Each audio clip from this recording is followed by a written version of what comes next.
అందరికీ నా కొత్తది ఏదే పండదార చెట్టు ఇంతకుముందు అయితే పరపదాడు కూడా వేయలే. ఇదే సంవత్సరం కోసిన చెట్టు. నిన్న మనం వైడాలో కూడా చూపిస్తాం కోస్తున్నాను.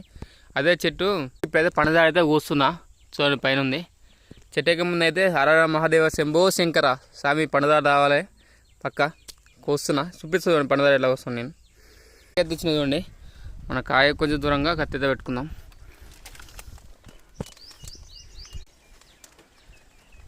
కత్తెతో పెట్టుకొని కొంచెం దింపి లోపలికి ముందు కనుక గట్టిగా అదే పడిపోతుంది కాయ. చూడండి కింది పైకి అంటే మనకైతే వచ్చింది కాయ. చూడండి ఇట్లా దిగిందో ఇట్లా దిగాలి మనకు ఉండాలి. వాతావరణం మబ్బులు ఉంది కాబట్టి కోసిన రెండో కోసిన మూడో కాయ అయితే పడేయలేదు. చూద్దాం ఈ ఉట్టు పడితే చూద్దాం. ఎందుకంటే దీని కాయలు 5-6 ఉన్నాయి కాబట్టి జాడ ఉంది కూడా అందుకే ఆగిన. చూద్దాం ఆగి కోస్తాం.